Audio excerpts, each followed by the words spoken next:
Добрый день. Добрый день, уважаемые коллеги.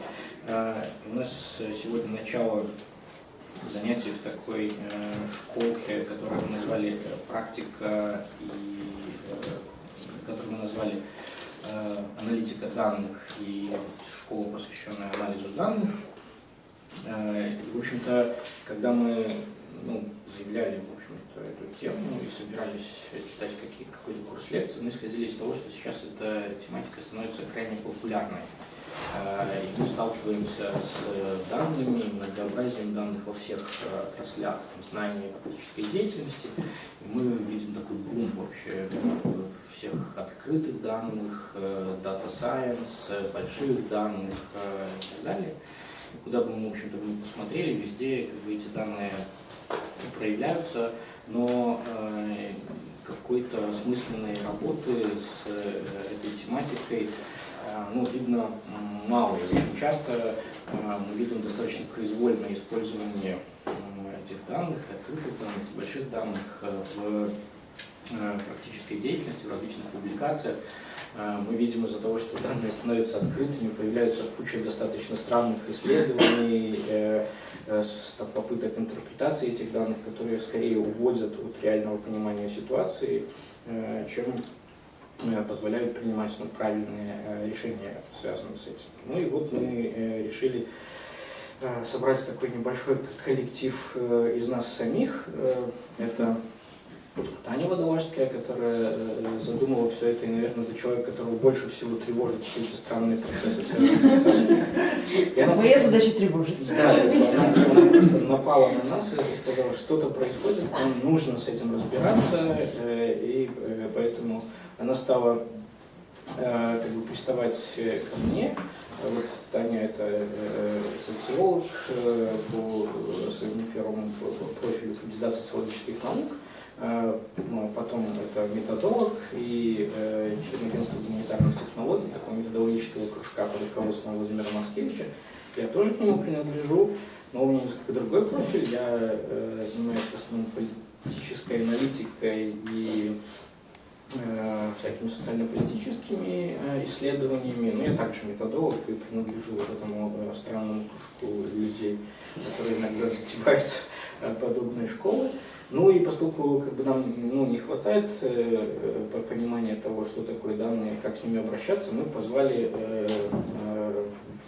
нескольких профессионалов, которые практически работали с этой темой. Один из них это Николай Кацук, который долгое время занимался анализом данных и одного мобильного оператора. Да, Не одного мобильного оператора, но до этого тоже социолог, ученик Владимира Абушенко, ну и, в общем, наш коллега по методологическому семинару, методологическому кружку. Но в отличие, например, от меня, Коля умеет работать с данными руками, причем с количественными данными всякого разного рода, что для меня является некоторой магией, но мне такие люди нужны, чтобы ставить им задачи, что-то сделать иногда, иногда они мне ставят какие-то задачи. Такого плана, технический человек, но понимающий, как это работает. Ну и еще мы вовлекли сюда гениального совершенно математика Елену Бородачеву, которая вот как раз занимается с математическими аспектами анализа статистических данных. Наверное, это в Беларуси, пожалуй, один из лучших математиков, которые работают с этой темой. Я думаю, что она способна прояснить магию математической интерпретации данных. Я еще вижу чемпиона открытых данных товарища Родачинскую, который не бесполезно, в общем-то, в том, что касается всей тематики открытых данных. И сама школа, она будет построена на том, что, несмотря на то, что мы собрали вот такой разный коллектив разных людей, чего-то понимающих про анализ данных, сами данные, интерпретацию данных, количественный их анализ, мы все-таки чего-то знаем про это.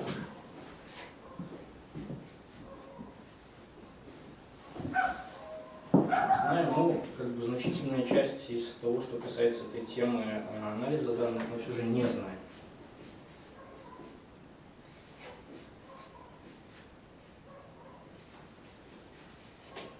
Поэтому нам здесь важны вы. Есть мы, ну или в данном случае я. И как бы есть все вы. Вы тоже что-то знаете, в общем-то, но чего-то не знаете в этом деле. Поэтому смысл нашего движения – это пройти по всем этим полям. То есть от того, что мы знаем вместе, к тому, что вы не знаете, мы не знаем вместе с вами. То есть мы будем двигаться как-то через полосу знаемого нами в полосу незнаемого ни нами, ни вами. Вот, наверное, те какие-то открытия, представления о том, чего мы все вместе не знаем, они будут вот этим дополнительным смыслом всей этой школы для всех нас. Для начала давайте, наверное, я кратко представил своих коллег, может мы кратко еще представимся, кто вы, просто чем занимаетесь, очень коротко, чтобы мы понимали, кто вы, все вместе были в курсе, кто здесь собрался. Меня зовут Оля. Я работаю в компании PAM Systems финансовым аналитиком уже где-то год, чуть больше года. И я закончила Белорусский государственный экономический университет, специальность экономической кибернетики. Спасибо. Евгений, учусь в аспирантуре Института социологии. Занимаюсь организационной культурой научных учреждений. Олеся, аспирант, Институт социологии, закончила другую социологию, учусь в аспирантуре, работаю непосредственно, занимаюсь социологией. Спасибо. Меня зовут Ольга, я журналист, пишу на разные абсолютно темы, транспорт, здоровье, женская тематика, все что угодно. Меня зовут Мария, я молодой специалист, я работаю в банковской сфере, именно в внутреннем аудите, но у меня специализация экономист-аналитик, поэтому я бы хотела дальше развиваться именно в этой специализации, как-то сказать, поддерживать это, ну и в работе тоже это необходимо. Игорь Подкорин, преподаю философию, тусуюсь в летучем университете.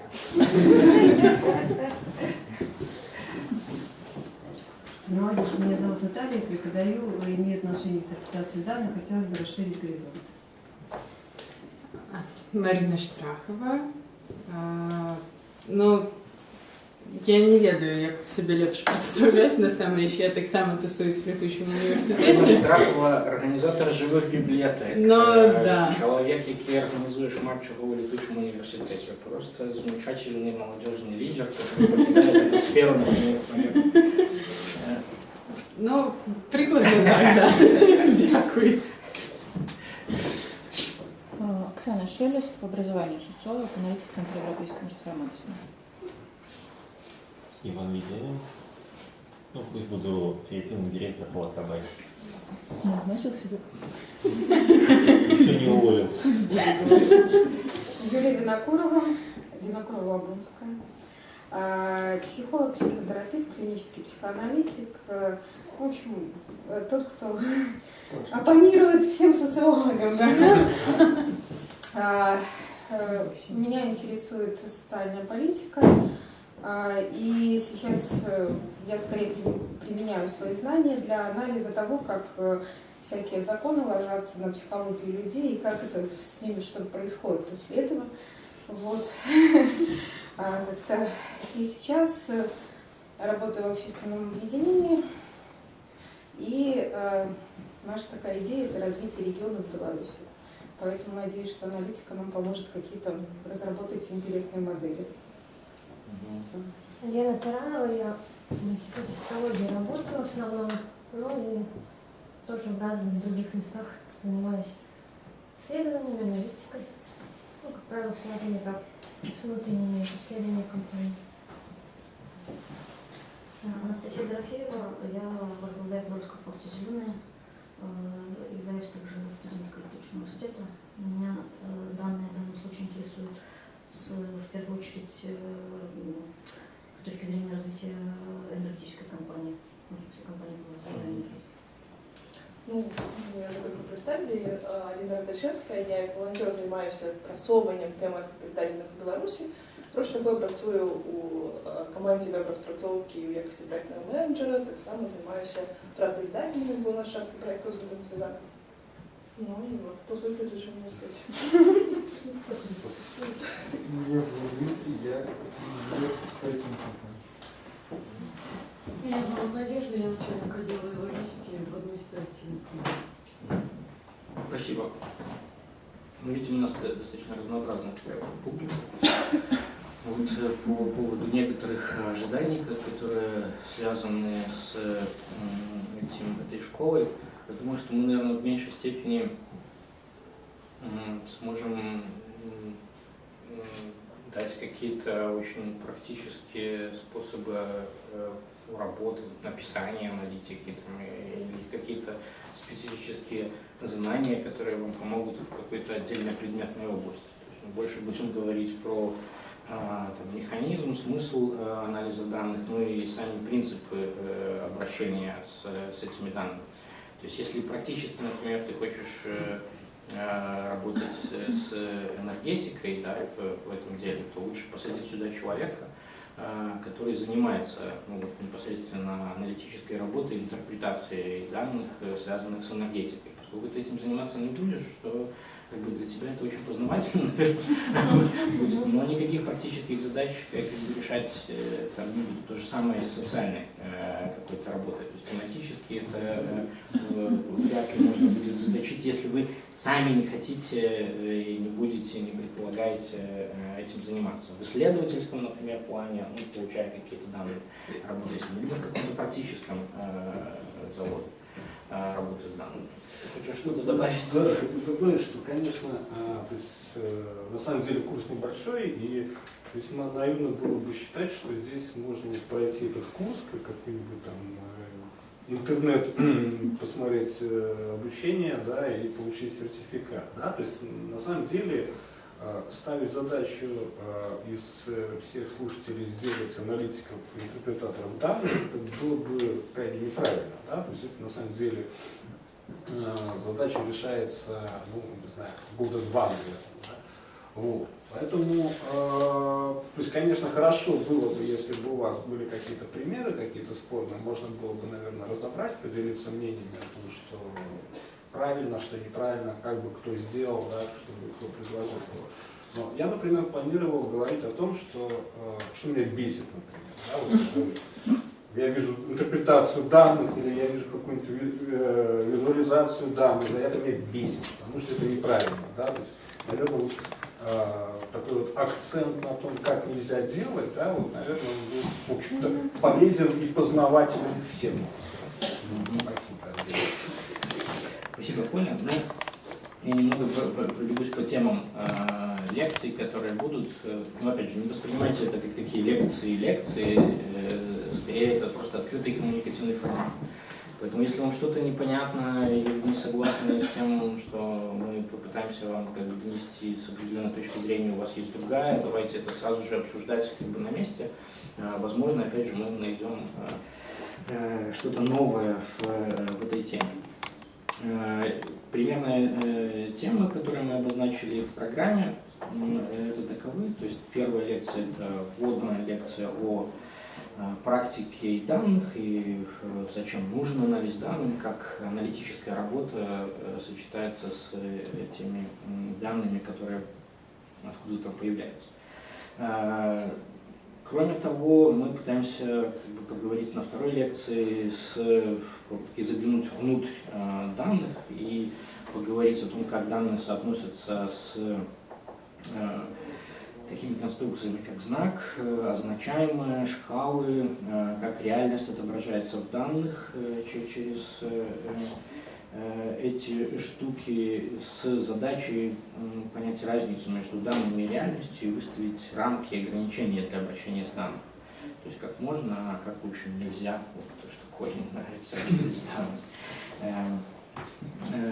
Кроме того, поскольку данные сейчас это часто статистически, математически обрабатываемые вещи, и на это вот направлен основной интерес, нужно разобраться со статистическими вероятностными законами для описания реальности. То есть как эти статистические законы работают, где они используются, чем отличаются такие данные и их отражение реальности от детерминистических законов, какие-то базовые принципы построения выборок и статистического анализа как такового.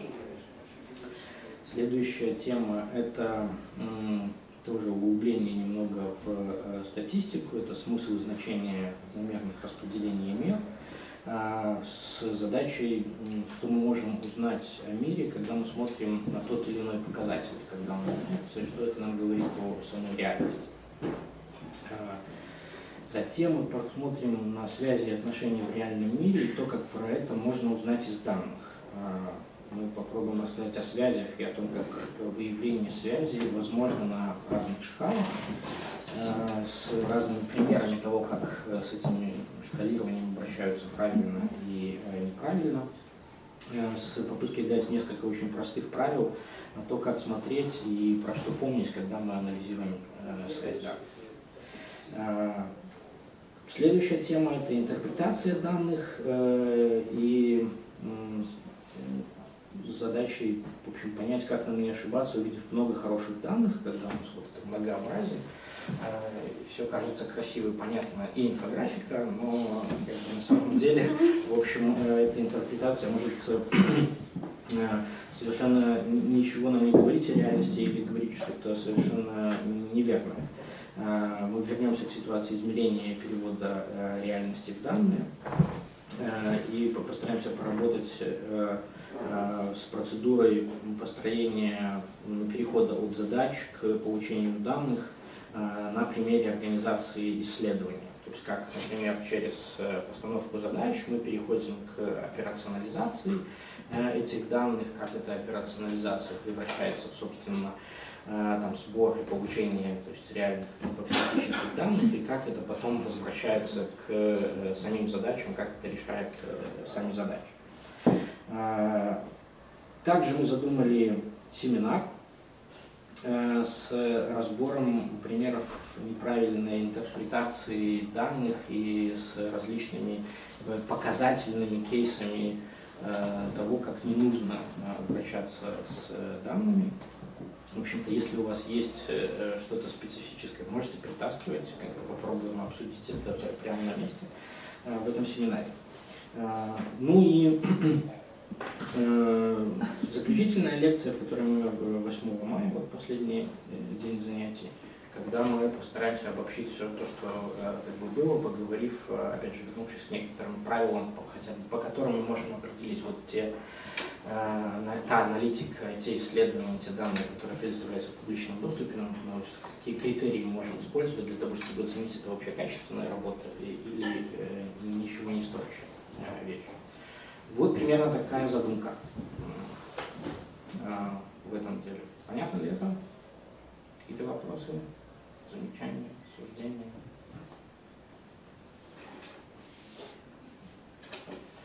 Хорошо. Тогда я перейду к теме своей лекции.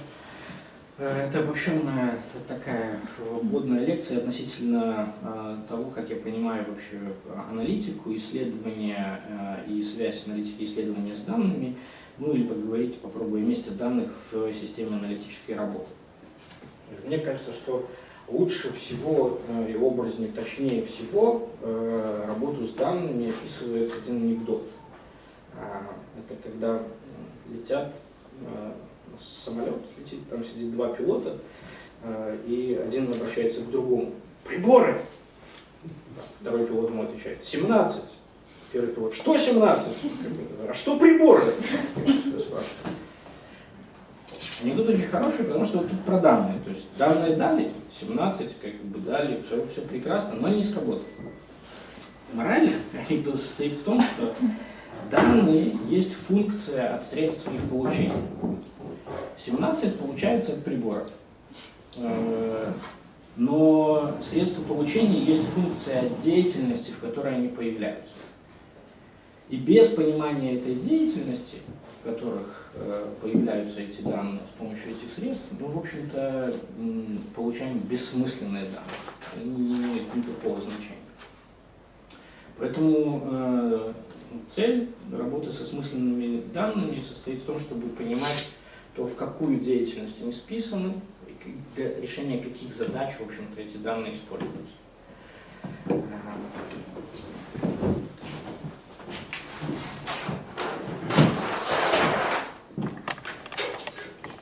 Попробую пояснить на схеме еще раз.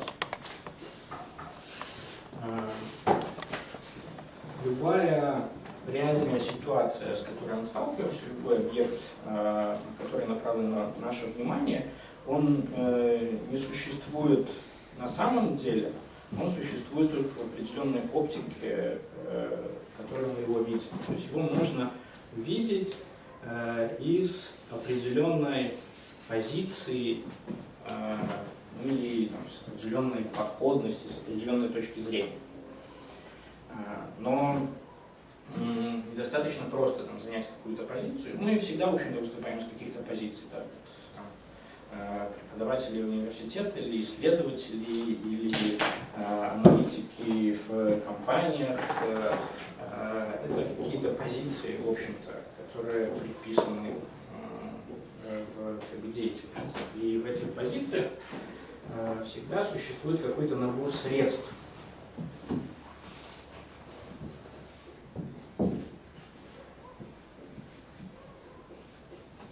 С помощью которых мы можем анализировать и видеть эту ситуацию. То есть применение средств анализа дает нам определенное понимание и видение этой ситуации. Если мы применяем одни средства, мы получаем один образ и картину ситуации. Если мы применяем другие средства, мы получаем другой образ и картину ситуации.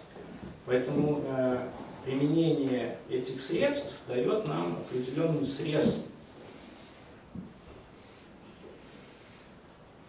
этой ситуации. Из этой позиции, с этими средствами, мы видим определенный предметный срез этой ситуации. И нам ситуация не дана никогда объективно, сама по себе. Она дана нам только через те средства, ту оптику, с которой мы подходим к этой ситуации и видим эту ситуацию. То есть она в некотором смысле никогда не объективна, мы никогда не работаем с живым объектом, мы работаем всегда только с предметными знаниями, отображениями этой ситуации, которая получена нами с помощью применения этих средств. Вот мы, применив эти средства, у себя в того сознания, как мы можем зарисовать эту ситуацию, которую мы отобразили. Но опять же, еще раз, это не одно и то же. Ситуация, к которой мы подходим, отдельно существуют предметы, которые получаются в результате применения средств, исходя из определенной позиции. Проблема еще состоит в том, что всякая ситуация, она может быть интерпретирована или схвачена из какой-то другой подходности, с какой-то другой точки зрения, с другой позиции, в которой существует другой набор средств.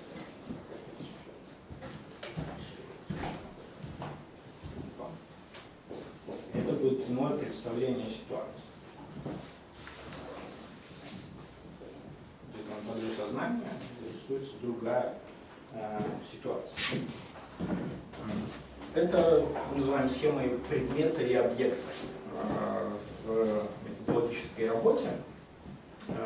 И она описывает этот принципиальный момент зависимости получаемых нами знаний, а значит и данных, от той позиции, с которой мы выступаем, этих средств, которые мы используем.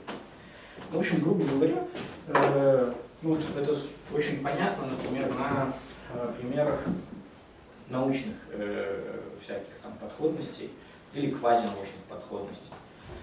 Например, если я как социолог пытаюсь взглянуть на какую-то ситуацию, то я, применяя социологические средства анализа, буду видеть в этой ситуации определенные социологические штуки. Группы, групповую динамику, социальные связи, социальные отношения, которые в ней есть и так далее. Ну, вот, например, если мы возьмем нашу ситуацию, мы посадим социолога анализировать, он может провести тут анализ групповой динамики, кластеризации малых групп, которые получаются, различных отношений, в которые люди вступают и так далее. Ну, наверное, что-то еще. Но, в общем, смысл это будет социологическая категоризация, а значит социологический образ ситуации, который есть. Вот если есть психолог, он совершенно иначе проинтерпретирует всю эту ситуацию. То есть это будет психологический портрет группы, опять же какая-то психологическая динамика, которая здесь происходит, и прочее, и прочее. Ну, может быть, в результате кому-то можно даже диагноз поставить. Чего не сделает социолог, обладая другими средствами и другим взглядом на ситуацию. То есть данные, знания, которые мы получаем, они зависимы от подхода, и средств, инструментов, которые у нас есть. Чем более развитыми средствами, схемами, инструментами мы обладаем, чем больше у нас вот эта полочка инструментального анализа, тем богаче мы можем проанализировать или увидеть ту реальность, с которой мы сталкиваемся. Чем беднее у нас эти средства, в общем-то, тем более плоской мы видим ту ситуацию, с которой мы работаем.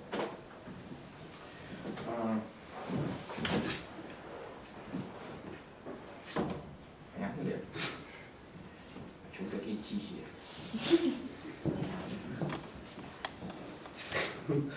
Я всегда боюсь. Такое представление о получении данных, оно, не знаю, наверное, какое-то время назад, оно вообще казалось радикальным, что не существует мир сам по себе, как таковой, даже мир, отображенный в научном познании, это не настоящий мир. То есть то, что мы читаем в книгах про мир, или в любой структуре данных, которые описывают этот мир, это не в самом делешный мир. То есть нет вот этой реальной ситуации как таковой. Научное знание принципиально отличается от этого подхода, что научное знание рассматривает эту ситуацию независимо от субъекта, который осуществляет познание этой ситуации. То есть ученые, они подходят к миру таким образом, чтобы видеть там естественно протекающие процессы и считают, что эти процессы независимы от того, как они получают это знание. Вот атомы существуют. Вот. Существуют. Это отсталые какие-то ученые. Ну да. Это удобная модель для описания. Удобная модель для описания, да. Но в социально-гуманитарном знании это уже очень не так.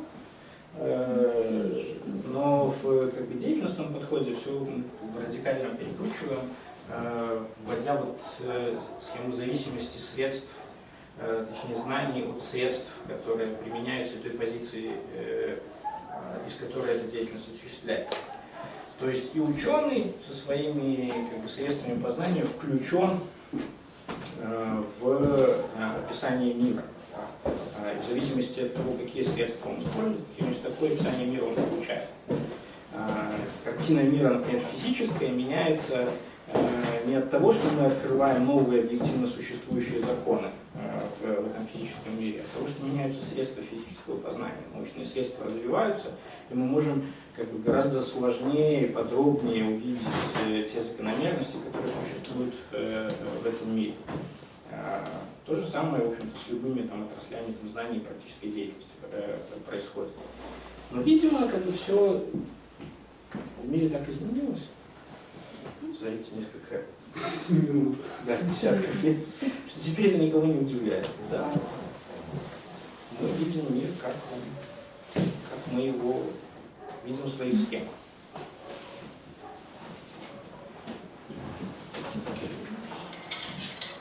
Солипсизм такой получается, правда?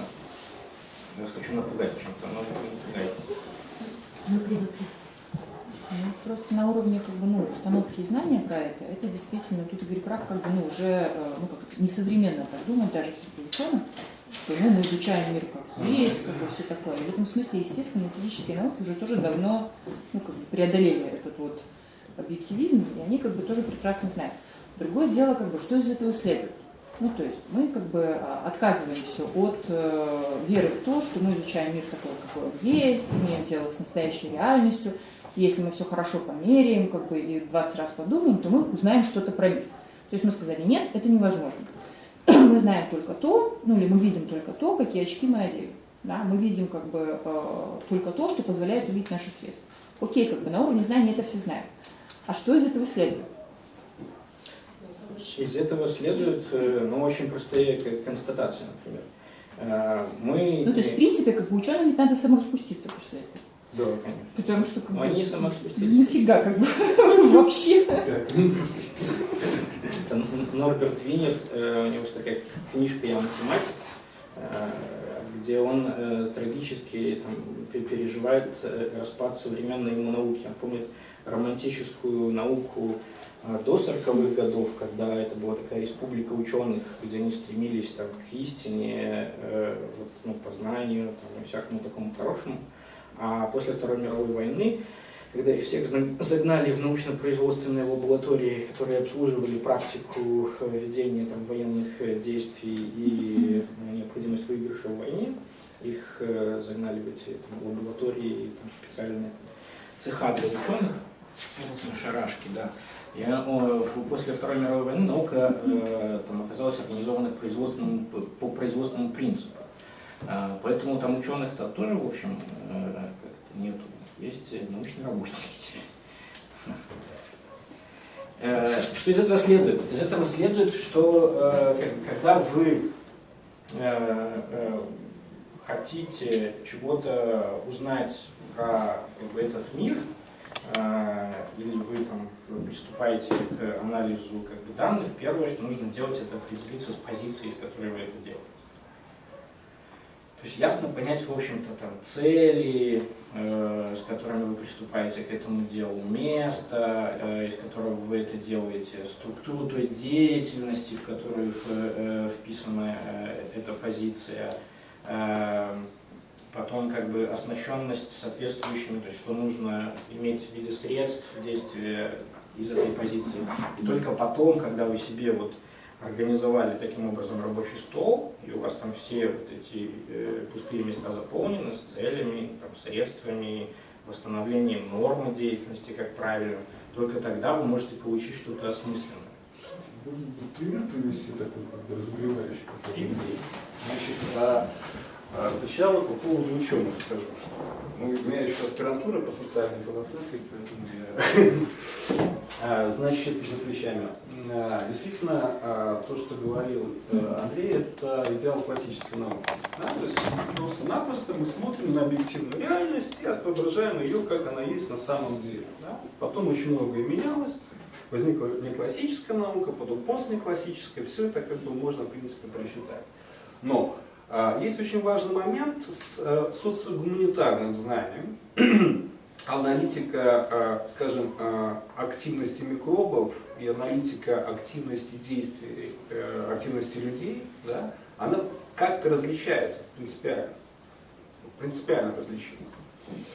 Что имеется в виду? Что социальный ученый сам погружен в этот самый социальный контекст, или психолог опять-таки, да, то есть все эти самые проблемы переноса, контрпереноса, да, он не может просто так, он находится внутри реальности, сам является частью этой реальности. И законы, которые он пытается открыть, действуют через него, но через его действия, через его представления и ценности. И когда, скажем, физику который занимается квантами, там, чем-то там, он должен рефлексировать только воздействие своего инструмента, да, своего измерительного прибора. Да? В социогуманитарном знании эта задача усложняется тем, что он должен рефлексировать еще самого себя, свои ценности, с каким подходом он относится к этой самой ситуации. Ну вот, тоже готовился, значит, к этим самым занятиям, и мне кажется, вот такой достаточно любопытный пример можно привести. Ну, знаете, в фейсбуках постоянно возникают всевозможные дискуссии разной степени интенсивности и эмоциональности. Одна из них такая, популярнейшая, да, то есть если кто-то там, какой-нибудь блогер пытается раскрутить свой блог, он часто использует эту тему. А где дешевле, в Вильнюсе или в Минске? Вот где дешевле купить? То есть нормальный практический вопрос, правильно? Да? Куча народу ездит туда, покупает, ну и, соответственно, а я эту кофточку купила здесь дешевле, а там это самое, да? Ну, а, слушайте, а как определить вот это? Как определить, где дешевле? Ну, а как? Ну, можно сравнить ценники, правильно? А нужно добавить затраты на поездку? Можно затраты на поездку. Ну, значит, в результате, значит, в этой дискуссии более-менее два таких профессиональных образа сохранилось. Ну, было представлено. Значит, один говорит следующее. Значит, мы берем, ну, это такой экономический подход, мы берем основные товарные категории, основные цены на эти категории, усредняем, делаем корзину, высчитываем стоимость корзины по репрезентативной выборке магазинов в Беларуси, ту же цену корзины, значит, по Вильнюсу и, значит, затраты на поездку и сравниваем, где дешевле. Ответ?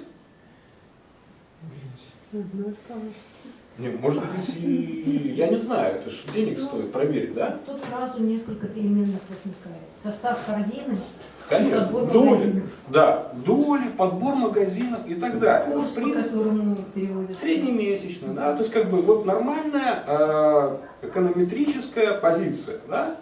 Но вопрос стоит следующий. А мне что это? Допустим, в Вильнюсе на 15% дешевле, даже с учетом моих затрат на поездку. Что дешевле? Где дешевле? Да? Надо ли? Понимаете? То есть это хорошо. Да? Для того, если я занимаю позицию какого-нибудь Международного валютного фонда и отслеживаю экономику стран региона.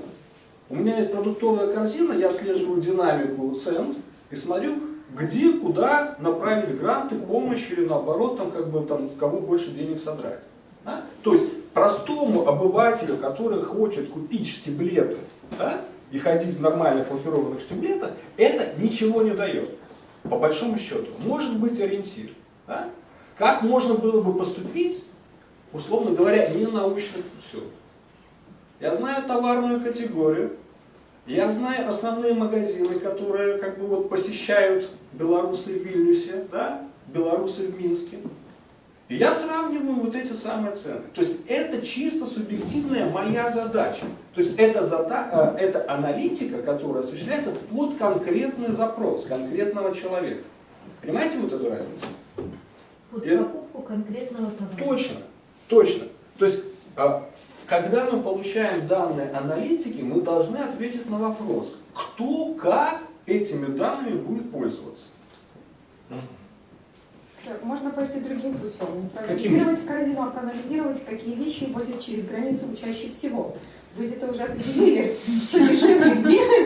И на примере того, как гоняли раньше автомобили, было дешевле купить в Европе. Можно было даже аналитику не проводить. Нет, так конечно, конечно. То есть мы, вот, в принципе, вот такого рода вещи, да, они вот востребованы простым, условно говоря, да, человеком. Да?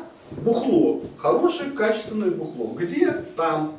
Да? И это востребовано на границе, например, когда вводятся нормы, сколько чего проводить можно, чего нельзя. Конечно. Да, но можно действительно смотреть эти самые чеки, что они декларируют и так далее. То есть способы отбора данных. Но смысл-то в чем? Да?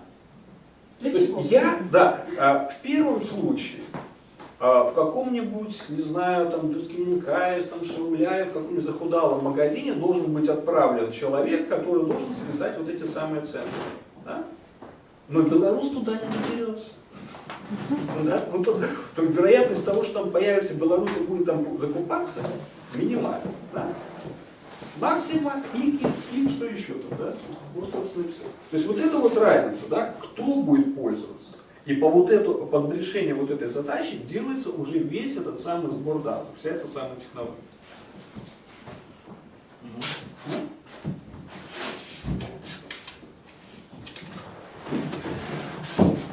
В общем, в этом месте важно сначала выяснять, кому это надо и с какой позиции это делается и осуществляется.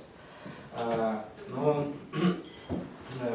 дальше, в общем-то, когда мы приступаем к работе с каким-либо объектом,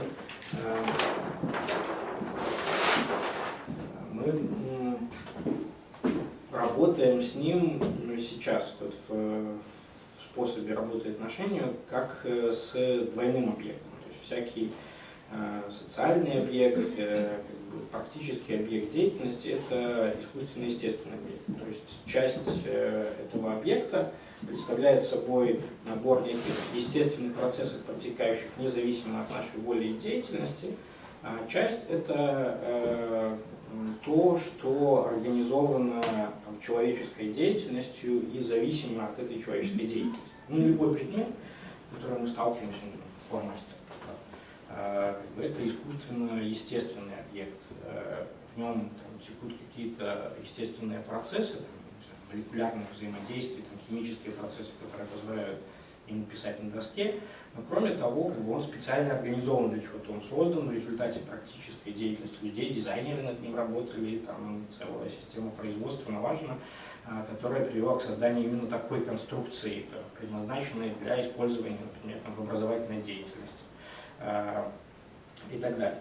Поэтому всякий объект, с которым мы сталкиваемся, он интерпретируется, описывается, но не является таким сложно устроенным объектом. При этом, вот, когда я говорю, что существуют естественные процессы какие-то в этом объекте, это тоже результат определенного подхода и описания этих естественных процессов. То есть какой-либо объект, он может быть описан через призму различных научных знаний. То есть объект может быть описан через систему психологических, социологических, политологических интерпретаций, экономических интерпретаций. И мы на первом уровне понимания этого объекта можем выделить в нем различные естественные процессы. Да.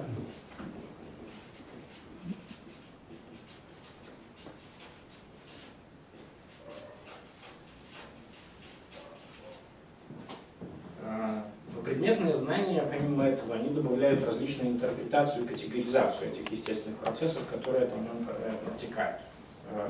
Поэтому, помимо вот этих естественных процессов, мы еще имеем группу предметных знаний,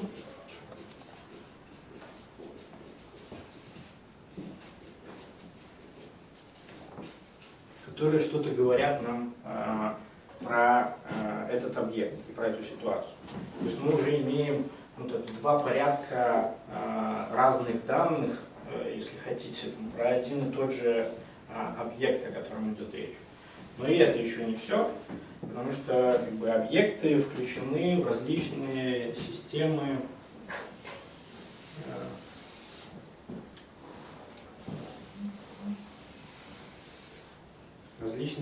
деятельности.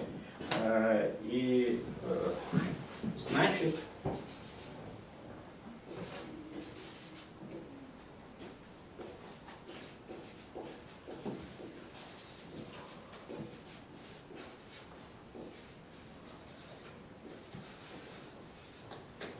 они тоже приобретают специфический характер понимания в зависимости от того, как они интерпретируются, исходя из этой системы деятельности.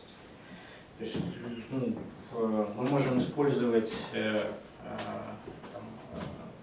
этот коллектив, не знаю, который здесь собрался, в качестве, например, коллектива для образования и самообразования в области аналитики данных, а можем, подходя по-другому к этому, например, использовать это как, не знаю, творческий семинар для разработки новых типов анализа данных и так далее.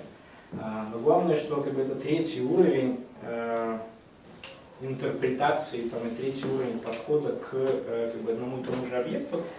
Хотя на этом, в общем-то, тоже не заканчивается. Если то есть мы через предметные знания получаем какой-то предметный мир, через восприятие, через систему деятельности мы получаем какие-то деятельностные миры, то над этим еще настраивается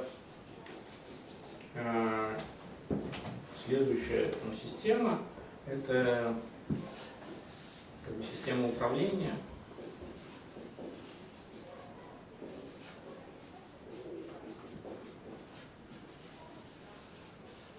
Система управления, политики, стратегирования, мышления, абстрактных форм анализа и так далее, которые образуют четвертый порядок данных, связанных с одним и тем же объектом. Чего я хочу сказать, что бы мы ни взяли, к чему бы мы ни подошли как к предмету своего интереса, мы столкнемся с популятивным объектом, схваченным в разных предметно-практических фокусах и предметно-практических отношениях. И сказать, что это такое, это всегда разобрать весь этот веер того, где этот объект употребляется и присутствует в различных системах оперирования с ним. И про каждый объект мы можем сказать в разных типах суждений. Поэтому если мы берем какие-то данные об отдельном объекте, то в общем-то они могут относиться к совершенно разным предметным, практическим, деятельностным слоям, связанным с этим объектом. Вот возьмем, например, какой-нибудь естественный объект в виде занятости. Есть занятость, трудовая занятость.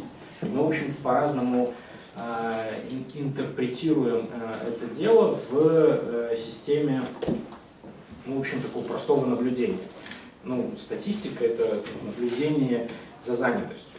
Сама статистика, конечно, возникла как определенная система учета, связанная с нуждами управления, но сейчас она, в общем, обособилась в особую область знаний, которая собирает самые различные типы данных. Да. И мы имеем объект и определенный фокус схватывания этого объекта, да, в виде первичных данных, связанных с числовыми рядами, зависимостью. Но экономика, например, которая смотрит на ту же занятость, она будет добавлять к этой занятости другое понимание и в другом языке это схватывать. То есть экономика будет описывать занятость в виде схемы понятия экономической науки, такие как трудовые ресурсы, экономически активное население, экономически неактивное население, безработица, работа по найму, наниматель, заработная плата и так далее. То есть это целый навороченный инструментарий, который схватывает эту занятость уже совершенно иначе, чем просто количество, например, людей, которые работают на данный момент времени в экономике. И экономические знания про этот объект, они его расширяют. То есть мы начинаем видеть его гораздо структурированнее и сложнее. Да. Если сюда добавить социологические знания, то здесь появляются категории труд как общественно значимое явление, предмет структуры и механизмы трудовых социальных отношений, социальные процессы в сфере труда, мотивация в сфере труда, и прочие такие вещи, которые дополнительно наслаиваются, опять же, над этим явлением. Получается новая категоризация, новые данные с этим связаны. Но и социология, и экономика дополняются практическими нуждами, например, работы с занятостью в машиностроении, а там уже совсем другой коленкор начинается. Машиностроению совершенно недостаточно и развитию машиностроения непосредственно социологических и экономических данных, связанных с там, занятостью. А для машиностроения там как бы потребуется еще там, инженерия, как бы инженерная психология того, как люди там работают с этими механизмами, как бы необходим учет знаний, умений, квалификаций работников, которые заняты в определенных позициях в этом машиностроении.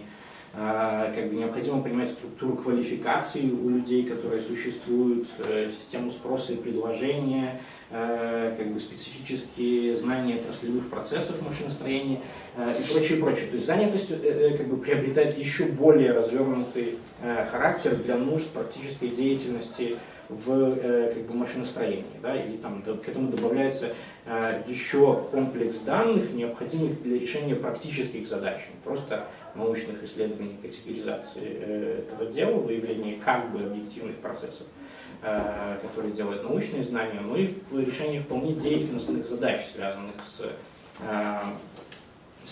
развитием машиностроения. Ну а над этим всем как бы настраивается экономическая политика, например, государственная экономическая политика, которая ставит иные задачи по отношению к как бы, этой занятости, которая должна принимать и проблемы машиностроения, как бы, и вопросы предметных зданий. То сюда добавляется еще комплекс данных, необходимых для принятия управленческих решений. Там, динамика занятости по отраслям, субъекты, участвующие в формировании занятости, связь рынка образования, рынка труда, как бы, и так далее. И, в общем-то, без понимания того, как бы, где... И вот на всех этих уровнях мы как бы, имеем вал многообразия знаний, которые получаются про этот объект, отображенных в разных типах данных про этот объект. И, соответственно, как бы, все вместе это не имеет то есть, никакого смысла, как бы, и этот смысл приобретается только в зависимости от того, где именно находится тот аналитик, который работает с данными. То есть если вы как бы, обслуживаете предметные знания, там, предметный подход, и вы работаете с исследованиями, там, научными исследованиями, то это один способ обращения. Если вы обслуживаете систему управления, на каком-либо уровне системы управления деятельности, либо системы там, государственного управления, то это другой способ подхода, как бы, другой набор данных, с которыми вы работаете. Поэтому как бы, этот весь наш мир, с которым мы сталкиваемся, он крайне сложный, состоящий вот из этих сложных популятивных объектов, которые описываются крайне сложным многообразием данных. Можно вопрос? Да. А ты вот это нарисовал таким иерархическим, я бы сказала, образом. Это что значит? Это значит, что каждый верхний уровень снимает предыдущий каким-то образом? Ну, или они как-то, то есть это какие-то реально серьезные отношения? Или так получилось? Я бы сказал, что он включает. Да.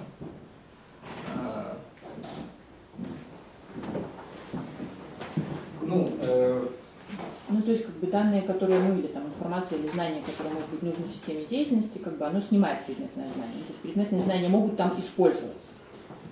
Или как? Да. Я бы сказал, что это знания, которые наслаиваются как бы одно на другое. И да, в определенном смысле это иерархическая организация этих данных. Для управления нужны предметные знания, разнообразные, но для предметных знаний нафиг не нужно управленческое мышление и схемы работы с управлением.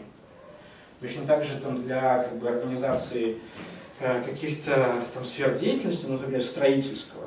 То есть для строительства много чего, каких научных знаний нужно. Там, сопротивление материалов, всякая там физика, механика, химия, как бы куча как бы, всего, включая, не знаю, инженерную психологию, наверное, как бы, менеджмент и прочее. Но в самом менеджменте как бы, вовсе не обязательно нужны как бы, знания, которые связаны с организацией там, деятельности в строительстве. Поэтому, да. Пользовательская схема, в смысле, кто кого пользует в этом? Да, пользовательская схема, но это и утолщение как бы, этого дела. То есть это утолщение объекта, с которым мы работаем. Можно пример? Ну, то есть правильно ли я поняла? На примере агроусадьбы. Например, сидит человек и собирает данные, что там, в Маргонском районе 36 усадеб, у них там столько-то процентов отдыхающих с таких-то мест. Передает это дальше, его основная главная боль – это вовремя сдать статистические данные. И уже в системе управления там стат-анализ проводит анализ, какой объем валовой продукции эти агроусадьбы произвели в сфере туризма. И, соответственно, они вычислили, что это 1,6, и очень обрадовались, и сказали, что надо вливать деньги в агротуризм. То есть правильно я модель посчитала? Нет, не совсем. Кто вот в этом смысле, вот в этой описанной картине с агроусадьбами, кому нужно больше всего данных, больше всего знаний? Да, вот нет. Минстат — это как бы самый тупой здесь человек, который меряет количество этих агроусадеб и так далее. Самый важный человек в этом деле — это этот самый держатель агроусадьбы, который управляет этой агроусадьбой, и ему нужны как бы, ему статистические данные там, статистические данные нахрен не нужны, конечно. Ему все это описание, зато ему нужны там другие. Ну, на уровне политики принимаются решения, что агротуризм нужно поддерживать. Вот политика — это другое дело. Вот как бы там на уровне управления отраслью, там возникает необходимость там, в разных данных. Поэтому вот управление отраслью требует примерно таких же затрат мышления, как и управление отдельным шаблинским своим хутором. Ну, тут, в принципе, да, интересный пример, потому что вообще первоначально само понятие данных это как раз возникало из потребностей государственных нужд. Да? То есть первые переписи проводились в Древнем Риме. Для чего? Для того, чтобы было понятно, сколько денег соберем. Да? То есть присчитали народец и посчитали доход на следующие эти самые периоды. Вот это как бы первоначальное применение данных. Вот. Касательно вот этой статистики отчетности, то есть тут вот у нас есть очень такая печальная практика, да, использования данных. Данные нужны для красивой картинки. То есть, наверное, это идет из соцсоревнования, да, когда вот мы победили, вот вам выпил, да, мы повысили на столько-то процентов. Для чего это используется? То есть просто для того, чтобы хвастаться или успокаивать народ. Да? Что вот все у нас нормально. Вот посмотри, средняя зарплата же растет по месяцу, правильно? Ну блин, растет же точно. Народ вроде как спокоен. Да? То есть конкретно, как количество агроусадеб можно использовать в своей деятельности, ну вот тут вот как раз вообще нет никакой связи. Да? Вот. Хотя я бы сказал, что данных вообще очень много нужно, да, для того, чтобы, например, данные по трафику. Да, вот, скажем, транспортные магистрали мимо, да, а где ставить, где наиболее эффективно поставить, не знаю, свою рекламу. Ну, вот, если брать пример с агроусадьбами, то это Европейский Союз давал деньги на как раз таки статистику для того, чтобы показать, что нужно вообще вливать туда деньги. Ну и в принципе они это доказали. Что идет динамика, идет развитие, и это достаточно большой кусок полного. Я бы посмотрел вот, как бы, вот кейс вот этот, потому что любопытно. Но там только с 2014 года ведется статистика, у нас вообще не было по туризму ничего. Ну, не было туризма, не было. Все нормально. Вот.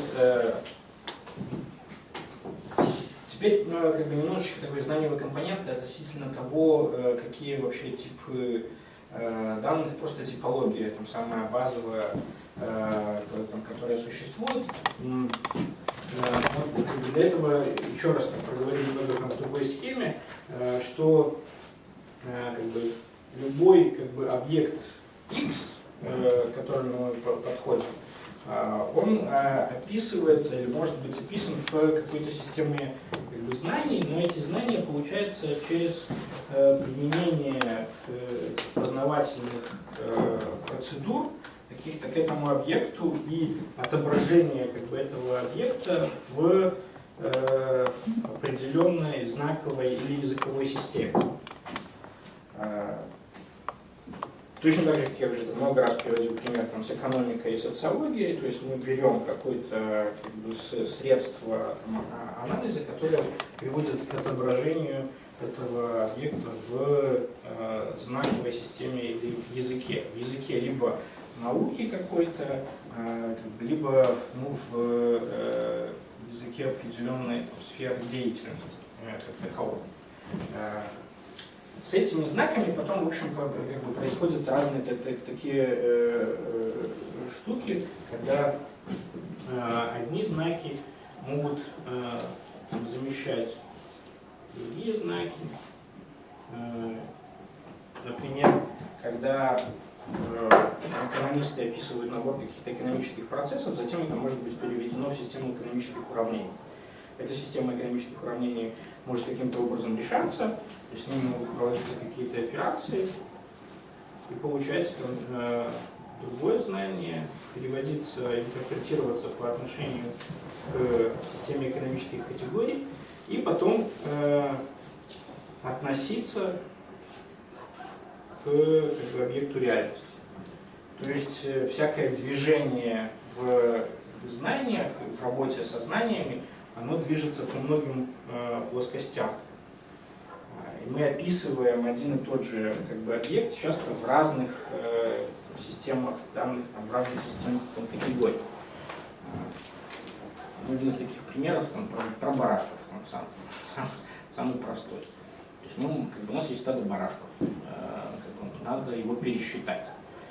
У нас есть разные системы там, языковых описаний этого дела. Есть там, порядковый ряд числительных и есть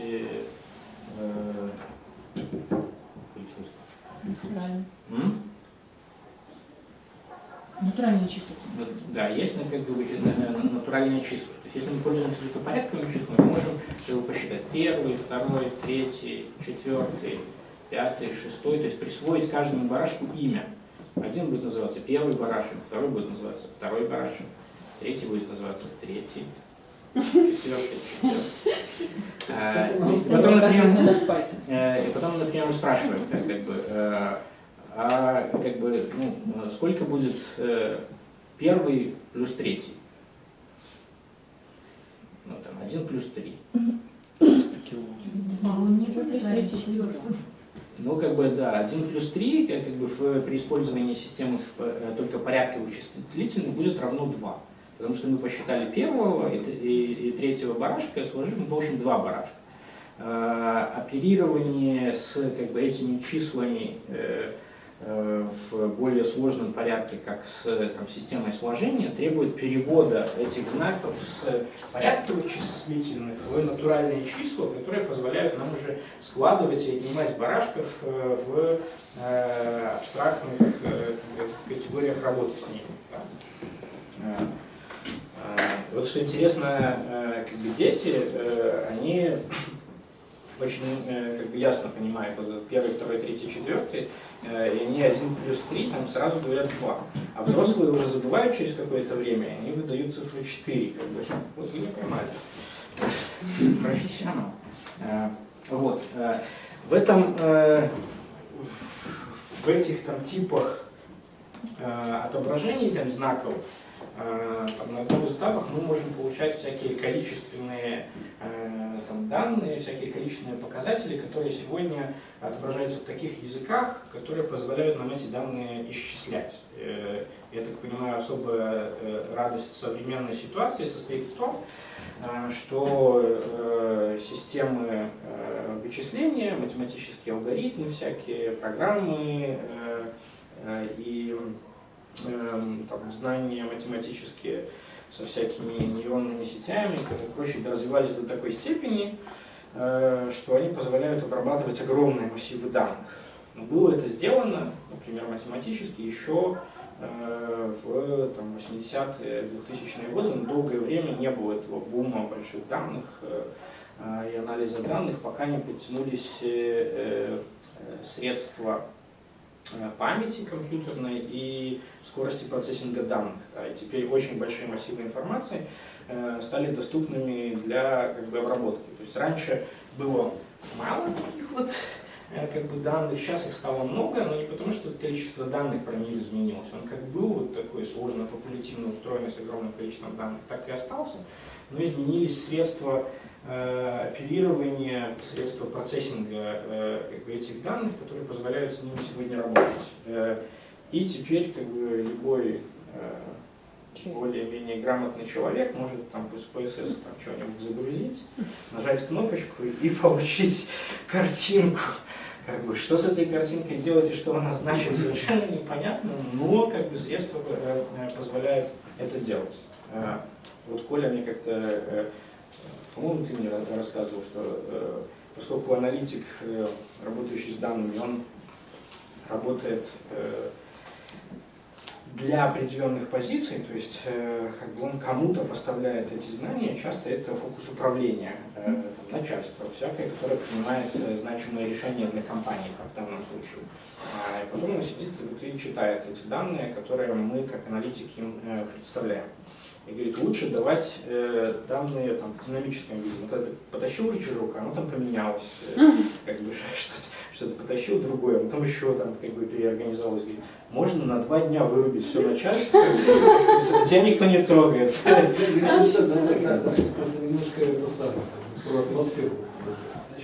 Любая корпорация, компания, так или иначе ведет статистику, работая либо на себя, либо на кого-то другого, собирает и прочее обрабатывает данные. Понятно, что компания набирает HR, которые не всегда понимают, кого взять и прочее. Всякие, разные бывают. И часто приходят люди, которые работают, допустим, в маркетинге, говорят, дайте мне какие-нибудь данные. Да, представляете, что это? Дайте, да. А что с этим делать? Да? Вот. А поскольку тут в корпорациях, опять-таки, всевозможные KPI, вся вот эта вот идеология, там надо достать, там надо прорывать, то есть от тебя не отстанут просто-напросто, да? Потому что будут тебе клевать мозг постоянно. И еще более того, жаловаться на то, что ты кому-то чего-то не дал, не доделал, да? И ты оказываешься крайним. Причем вот эта задача, институт не зная чего, она встречается везде, а в такого рода бизнесах она постоянно. Поэтому самая удобная такая штука, это как раз сделать какой-нибудь такой типа дашбордик, такую картинку, да, чтобы просто-напросто на тебе, детенок, игрушечку, играйся. Да, и там этот детенок сидит вот так вот, это самое играется. Да. Когда вот детенок наигрался, тогда уже начинается он соображать, слушайте, а что мне, собственно, с этим делать? Да? Кроме того, что это красиво выглядит и как я могу это использовать. Да? И тогда начинается нормальный предметный разговор. Что? Если мы хотим продвинуть этот товар, то, да, и начинается разработка уже конкретной задачи, с конкретными критериями, с конкретными данными под это самое решение. Вот такого рода игры возможны с несколькими типами данных. Типы. Сейчас ты расскажешь весь курс, это нечего будет делать. Абсолютно сложная лекция. Типы данных. Вот Коля сейчас рассказывает про атрибутивные данные.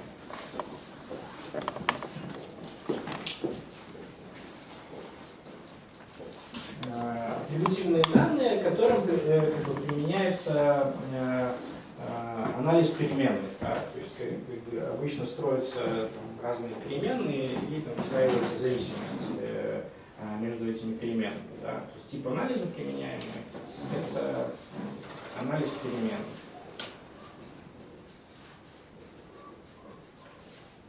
Всякие разного рода зависимости. Атрибутивные данные, это разные свойства и характеристики объекта, которые есть. Но если мы имеем в виду людей в этой аудитории, то можно посчитать, например, количество блондинов в интернете, количество людей с социологическим образованием, не имеющих такого образования, количество мужчин, женщин и так далее. То есть это всякие данные, связанные с характеристиками, свойствами этих объектов. Вторым типом данных, которых тоже вот сейчас применяется активно количественный анализ и всякие машинные системы обработки данных, это реляционные данные.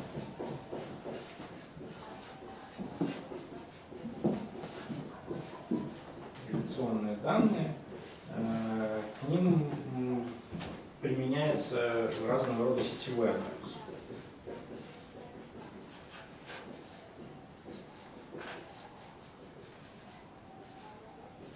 Вот я работаю там, со всякими там, social network analysis.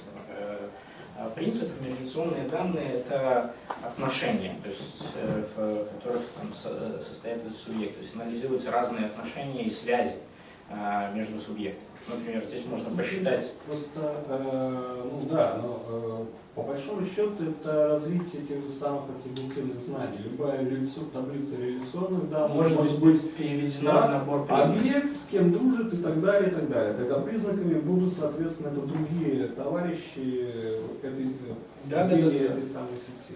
Ну, в принципе, да. Но как бы для понимания можно разделить на два разных типа.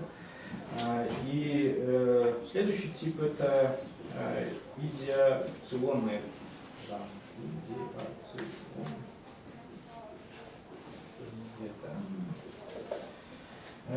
Это всякого разного рода как бы типы, кластеры и так далее. В основном интерпретационные как бы вещи, которые выделяются. Ну, наиболее характерный тип анализа — это типологический анализ, который применяется к этим данным.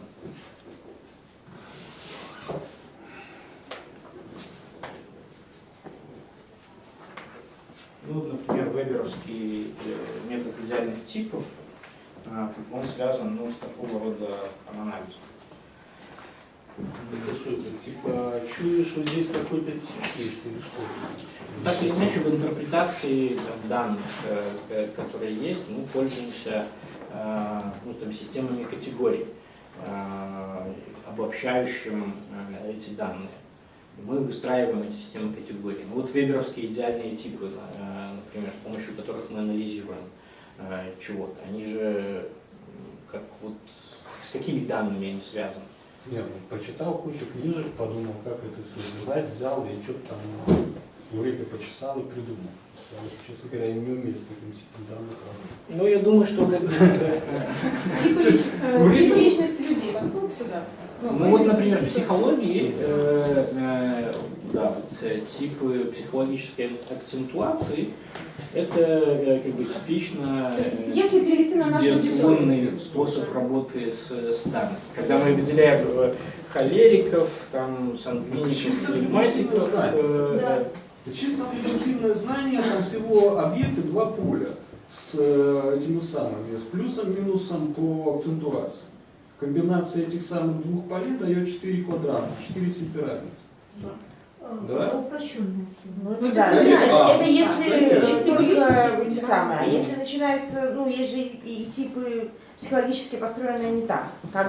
Как бы с многофакторными этими самыми, а на самом деле просто психологически. Зависит от той теории, которую вы используете. Да. Используете психоанализ, будет одна теория. Нет, так это я понимаю. Я же просто про поводу типов данных. Непонятно. То есть, у меня все это атрибутивное, элементарное.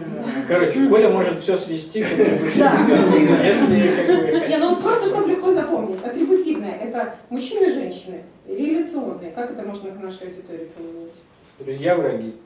Идеализационные. Знакомые и незнакомые между собой. Идеационные — это типы личности, там, сангвиники, холерики. Да. Попадание в какой-то класс, по сути, идеационный. Теоретически обоснованной какой-то теории. Да. Ну, просто, во множестве. Ладно. Про эту Егору спрашивать. Это вообще. Ладно. Теперь последний такт, наверное, на этом мы закончим. Это о месте аналитика в системе в системе там, управленческой и практической деятельности. Да? То есть, как я уже говорил, то есть всякие там, ситуации, она схватывается из различных фокусов, да? Либо там, научного отношения к этим, либо там, практического отношения к этим.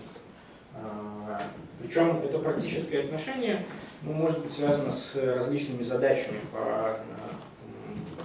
применительно к этому объекту. Чаще всего мы имеем дело с управленческими позициями, когда говорим про аналитика, то есть управленец,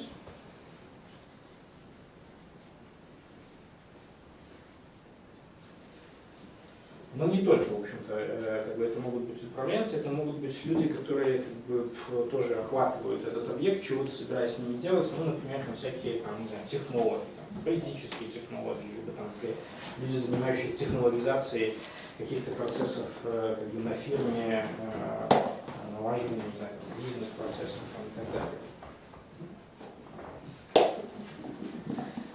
Это тоже в определенном смысле управленческая позиция, но другого рода. Вот аналитик, он занимает определенное место в системе отношений между этими позициями. То есть это позиция, включенная в практическую осуществляемую деятельность. Да? И задача аналитика состоит в том, что он имеет какие-то картины этой ситуации, которые они есть, и способы деятельности с этой ситуацией. И аналитик он поставляет, то есть его задача это поставка картин ситуации и того, что в этой ситуации происходит, лицам, принимающим решения. Да. То есть он должен это передать тем, кто практически работает с этой ситуацией. Эта передача, в общем, часто является самостоятельной и достаточно сложной задачей, потому что, вот Коля рассказывал красиво, как они играют с данными, например, а тебе нужно предоставить данные таким образом, чтобы они их прочитали. В политической аналитике, с которой я работаю, там есть куча всяких рассказов про то, что там политики не читают больше 3 страниц, там, или там 1,5 страниц. Если вы не написали документ так, чтобы там, с первой страницы его заинтересовать, то его выбросят потом, и прочие такие вещи. Но вот когда я в бизнесе, в аналитике работал, немного там боролся с конкурентами в свое время, начальник аналитического отдела мне объяснял мои задачи работы по поставкам аналитики руководства фирмы примерно таким образом. Естественно, что ты должен сделать так, чтобы они прочитали и последовали рекомендуемым шагам. Понимаешь? Но ты должен всегда понимать, уверен, что это правильные шаги. Управление управленцем. Управление управленцем, да, это позиция рефлексивного управления в определенном смысле, и поэтому аналитик, который как бы находится внутри всегда ситуации, то есть если это, например, политическая ситуация, то там будет не один управленец, который работает с этой ситуацией. Ну или даже в бизнес-процессах всегда нужно понимать, что в ситуации рынка существует конкурент,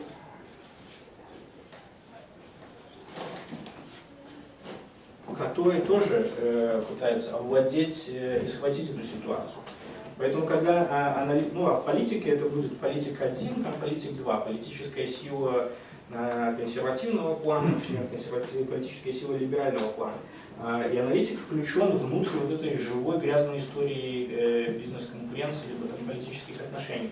И поэтому аналитик должен постоянно вообще рефлектировать свою позицию, то есть относиться к ней как бы извне. Он в 2 местах одновременно находится, он в живой ситуации деятельности, он снабжает определенными картинами мира этих управленцев или политиков, но он должен ясно осознавать, а где же именно он находится в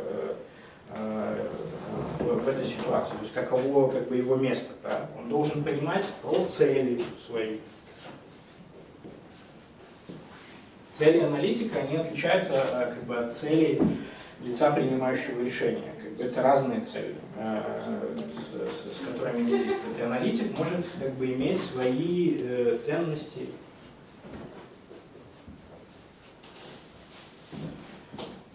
И в этом смысле он может быть заинтересован в определенном развитии ситуации, которая есть. То есть, хотите вы победу своей фирмы, или нет, желаете ли вы победы той или иной политической силы в политической борьбе или нет.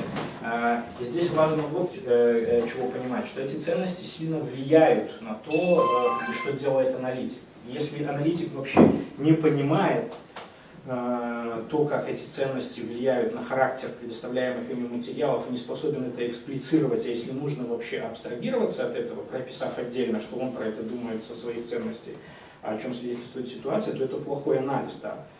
Вот сейчас, например, разворачивается такая интересная история в белорусском политико-аналитическом поле, где один из центров вот уже достаточно давно рассказывает про то, как российские войска сейчас к нам придут, и там не останутся и здесь. Да. При этом это делается из квази объективной позиции. Да. То есть мы стоим, смотрим на эту ситуацию извне и анализируем. Понять, что они пишут со стороны, вы можете только в том случае, если вы поймете связи, например, этих людей с текущей системой государственного управления в Беларуси.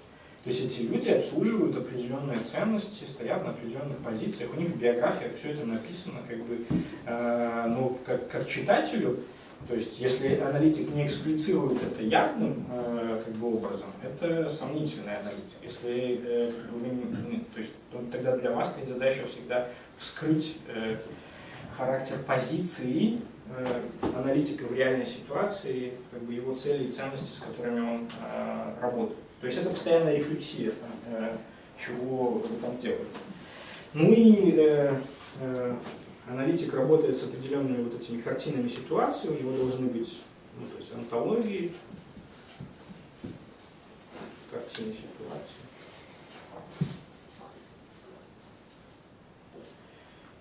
Но и аналитик работает с определенным методом. То есть вы не просто получаете какие-то картины, вы получаете их исходя из тех средств, которые вы применяете. Должна быть ясная связь между картинами ситуации и, например, рекомендациями, которые выдает аналитик. Это связано с тем методом, который вы работаете с картиной ситуации и данными, которые в этой картине ситуации присутствуют. Если эта связь не очевидна, то это, в общем, сомнительная аналитика. То есть как получается, например, из того, что вот такова картина ситуации, те рекомендации, которые аналитик дальше делает. Да. И все это должно как-то присутствовать в структуре качественного аналитического высказывания. И в отношении с управленцами, это уже байка, которую я начал рассказывать, что делать, чтобы тебя прочитали. То есть, мне начальник говорит, первое, ты неправильно пишешь, все, там шла достаточно долгая критика того, что ты слишком сложно пишешь. Меня учили писать просто сначала, чтобы всем было понятно. А второе, первое, когда твой аналитический документ читает лицо, принимающее решение, руководитель должен испугаться. Кошмар. Это заставляет его читать дальше. А второй, пассаж, это должен сказать, все не так страшно. Расслабляйся. Все не так страшно. Ты расписываешь, почему все не так страшно. Третье, а что нужно делать уже, чтобы то самое страшное не случилось, и все было нормально. Примерно 3 таких такта работы с представлением аналитических документов. Я еще раз проговорю оговорю, наверное, таких 5 пунктов в структуре аналитического высказывания, на которые нужно обращать внимание, если мы работаем с публичной аналитикой. Ну или если мы сами пишем аналитику, то хорошо бы это соблюдать как правило, которые необходимо выполнять, готовя, разрабатывая качественный аналитический документ. Первое, что должно быть выражено в аналитическом высказывании, это самоопределение аналитика. То есть вы должны ясно понять вообще, зачем вы это пишете, с какими целями, кому вы это пишете, на каких ценностях вы стоите, когда вы вот это вот собираетесь сказать. Да. То есть если это присутствует в аналитическом документе, то это можно всегда проверить. Вот каждому из этих принципов присобачены способы проверки. Вот. Самоопределение аналитика есть, значит читатель может проверить это. То есть если там ясно выражены цели, обозначенные в документе или нет. Условно говоря, с позиции такого-то подхода мы видим такое-то, такое-то хотя бы, да, чтобы не было такого. Ну, грубо говоря, я как социолог могу вам сказать вот это, и я как политолог говорю вам это. Или если мы пишем, ну не знаю, какую-то политическую аналитику, то там должна быть ясно просматриваться идеологическая позиция этого аналитика. Что я как социал-демократ не могу вам рекомендовать это, хотя, наверное, это снизит какие-нибудь негативные процессы. Но такого плана вещи должны присутствовать. Второе – это опора на факты. Очень часто та аналитика, особенно социально-политическая аналитика, она вообще схоластически абстрактная. То есть там никаких фактов не упоминается. Если же эти факты есть, то вы имеете возможность проверки этих фактов. Ну, они должны быть хоть как-то проверяемы сами по себе. Третий момент, после самоопределения опоры на фактов, должна быть экспликация метода, в котором работает аналитик. То есть ясно выраженная подходность и того, как он обращается с данными, какими методами он работает. То есть если это количественный анализ, это байка, считаю, какой-то документ, и там на основе контент-анализа мы получили следующее. Причем никакого, собственно, контент-анализа, то есть разбора количества слов, не знаю, отношений между этими словами, упоминаемости, там нету, там просто ссылка есть. То есть на основе контент-анализа мы сделали вывод, что в речах президента доминирует такого рода вещи. Это значит, то есть человек имел в виду, что мы сели, прочитали, и это мы назвали контент-анализом, и поэтому но вы можете видеть, зато они честно написали про контент-анализ, ты теперь можешь видеть, что это полная глупость в этом деле. Поэтому какая-то экспликация метода, что вы делаете, как вы делаете, она должна присутствовать в аналитическом документе. Ну и две последних, если это все есть, тогда четвертый пункт, это должна быть предоставлена картина ситуации. Да? Картина ситуации. И в картинах ситуации, в социально-политической аналитике, в рыночной аналитике чаще всего там обязательно присутствует позиционная схема. То есть, когда мы рассказываем про какую-то ситуацию, то мы описываем действующих субъектов этой ситуации. Кто что делает, в каких отношениях состоит, кто с кем конкурирует, куда они движутся все вместе и так далее. То есть позиционная схема это один из значимых моментов аналитической картины ситуации. Ну и пятое, последнее, это предложение действий. То есть аналитический документ должен предлагать, что делать, как делать, кто это должен делать, с каким результатом это должно делаться и так далее. Если этого нету, то, в общем, аналитический документ не полон. Вот. Ну и, соответственно, к картине ситуации мы можем применять логическую критику этого дела. картинам предложений действий мы применяем критику реализуемости. Это первое дело. Вот так. Когда вы встречаетесь с какими-нибудь аналитическими документами, как смотрите? Так, самоопределение присутствует? Цели и ценности выражены? Не выражены. Так, можем ли мы их как бы определить? Можем ли мы это проверить? Выяснить по другим источникам. Посмотрели биографию этого публичного аналитика. Все понятно. Присутствует ли опора на факты? Пишет ли человек просто схоластические штуки, либо это действительно там изложенные факты. Но они там много слов употребляют обычно в аналитических документах, но вы можете как бы проверить, это вообще проверяемо или нет. Есть такие живые данные в статистических сборниках, средствах массовой информации, там, либо еще где-то, которые указывают на то, что эти факты вообще реально существуют. Затем вы смотрите, так, а каким методом вообще он работает, как он вот это все делает, какими волшебными инструментариями он приходит к различным выводам. Но вы критикуете тогда метод, ну, то есть пытаетесь понять вообще, а вот так можно, вот с этими фактами так вообще обращаются, как бы, или нет, так, допустимо с этими фактами обращаться или нет.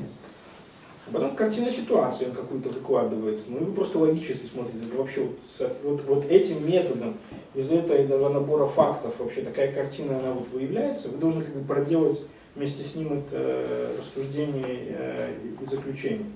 Если это имеет смысл, ну, тогда, наверное, в этом что-то есть. Да? Ну и действия, то есть, если предлагается ли что-либо к изменению. Если предлагается, тогда это должно быть реализуемо. Если это не реализуемо, то это плохая аналитика. Вот, примерно так.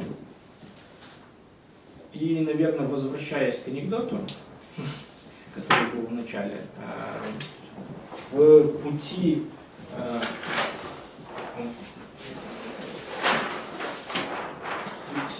работы с аналитикой данных мы движемся по таким 4 топам. Первый топ — это задача.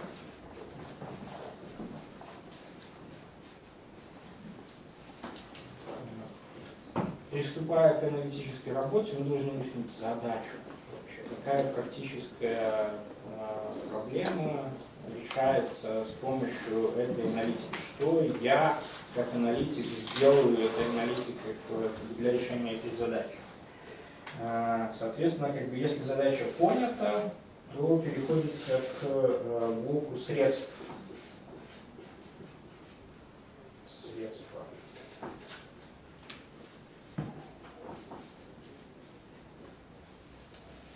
То есть какими средствами вообще эта задача решается. Когда мы выясняем вот этот средствиальный набор, тогда нам потребуется знание. Какие-то там разнонаправленные. Ну, я неправильно стрижку поставил. Ну ладно, да. Ты говоришь, что это когда вот так. в обратном порядке. В обратном порядке. Мы движемся от задачи к средствам. От средств к знаниям. От знаний, от структуры знаний мы движемся уже только, собственно, к данным.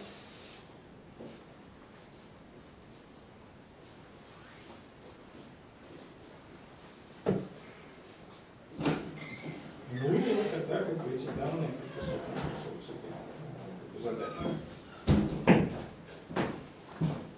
Вот так вот. Ну, смотря всем возникает, что если команды не стадии,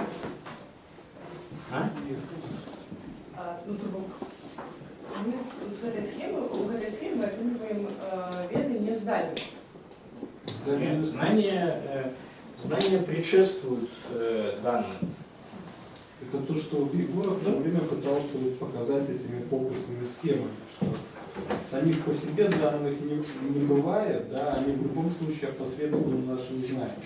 А из данных, по сути, да, если сводить к краткой формулировке, мы находим решение задачи. То есть пройдя этот путь, мы находим решение.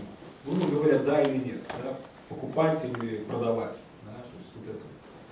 Если мы не знаем, что есть атомы, то мы их не можем исследовать. И с другой стороны, если мы знаем, что есть черная кошка в черной комнате, то есть мы ее обязательно найдем и предложим кучу решений. Да? Да. Вопросы, замечания?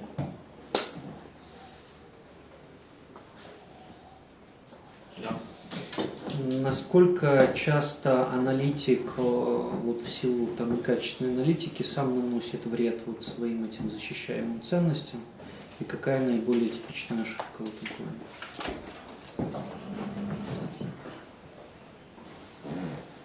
Ну, конечно, да. Но это зависит, опять же, от там, рефлексивности и оснащенности аналитика инструментарием, который у него есть. Бывают хорошие, плохие аналитики, да. Ну, наносят часто. Ну, потому что я очень часто отслеживаю такие моменты. Например, это очень видно по исследованию таких, как-то, не дикие культуры, вот, когда там различные племена, которые там, примитивные племена, да. И существует там целое движение про то, как их исследовали. В конце оказалось, что из-за аналитики и того, как их исследовали, это все было неправильно. Вот. Так что очень весело. Например, только сейчас открыли, что, например, есть языки, в которых нет племен. Всегда аналитик, который приходил и изучал племена, считал, что у всех племен есть племена. Оказалось, нет. Он спрашивает, насколько часто, ну, например, аналитик, который заботится о чем-то, сам же там, с объектом своей заботы там, портит это дело. Ну, я вот не знаю, какой пример привести из этого. Я тут скорее про потребителей аналитики. Вот у меня очень хороший пример есть. Недавно сюда приезжала такая Stratcom East, такая группа Европейской комиссии людей, которые занимаются противодействием информационной пропаганде самого разного рода. И они там ведут такой бложик в Фейсбуке, там ее Disinformation Unit называется, они там всякие опровергают фейковые новости, там что-то такое. И вот опровергают, ну и публикуют всякие разные, в том числе там, аналитические исследования. И они публикуют исследование Rand Corporation, в котором по пунктам написано, что все, чем занимается этот Disinformation Unit, полная ерунда. Потому что нельзя на пропаганду отвечать прямым опровержением фактов. Да, потому что и они там такую веер от психологических вещей, социологических исследований, пропаганды, информационных делают как бы совершенно ясные выводы, что так делать нельзя, это просто неэффективно, как бы, и там полная глупая затрата средств. И вот они приезжают, общаются со мной, и я им напоминаю про как это вот у вас интересно получается, что вы публикуете данные Rand Corporation, которые совершенно противоречат тому, что вы делаете. Он говорит, а я не согласен с Rand Corporation. В общем, было прекрасно. Зависит от теории и точки зрения. Ну, я так вижу. Ну, зависит вот от чего. Я бы еще сказал, что в этой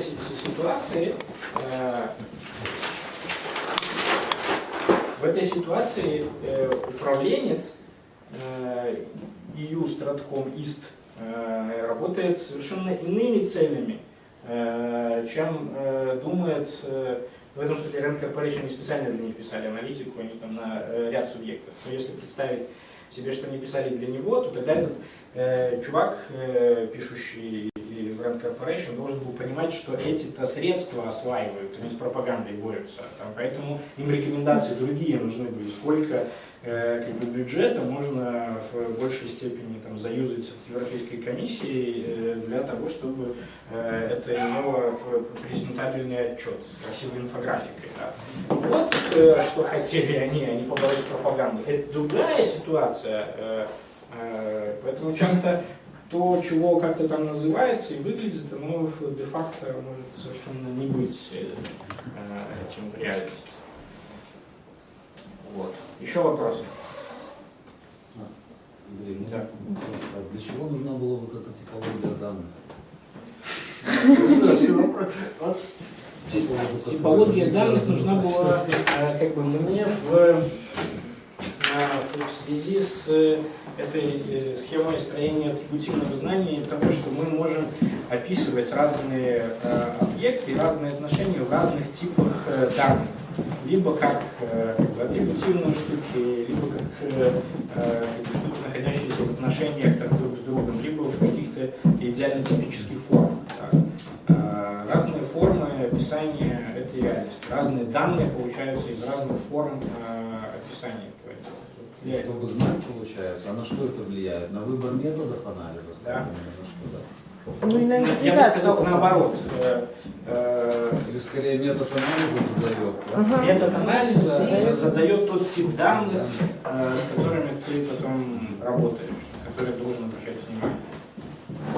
То есть у нас наоборот, когда у нас уже есть какие-то готовые данные, и мы стараемся подобрать какой-то постоянно. Это постоянно так случается, но это порочный путь. Нет, это путь матери.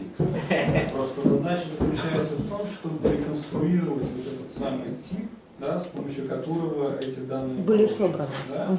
То есть нужно дорисовать. То есть они не бывают сами по себе. Да? То есть они идут через какой-нибудь там парсинг, условно говоря. Да? То есть ты должен понимать, кто это делал, как это делал, какие шаги, фильтры, оно все это самое дело проходит. То есть восстановить, по сути, работу истории по тому, как эти данные получены. И тогда с ним уже можно обращаться спокойно, нормально, принимая во внимание, что... то есть проблема же в чем, да? Что вот этот эффект, который мы зафиксировали на данных, это эффект относится к реальности? Или кто-то там из IT напортачил, там, да, код попутал, там, да, и у него там его косяки, да? То есть это к чему относится? А без этого мы никак не сможем разобраться. Ну, точно так же, ну, самая большая опасность – это натурализация данных. То есть мы воспринимаем данные как замену мира, который мы видим. А это, в общем-то, данные. Они получены в определенной системе знания, в определенной системе деятельности. Если мы не реконструируем как бы это, то мы не поймем, про что это свидетельствует. И, скорее всего, это неправильно будем с этим обращаться. Поэтому в конце концов нужно выйти, ответить себе на вопрос, а зачем вообще кто-то эти данные получил? Для какой задачи? Ну, я так думаю, что более подробно вот как раз с этим, с появлением данных и отношением с реальностью будет следующая лекция, да, Колина? Появление данных. Появление данных. Возвращение данных. Да.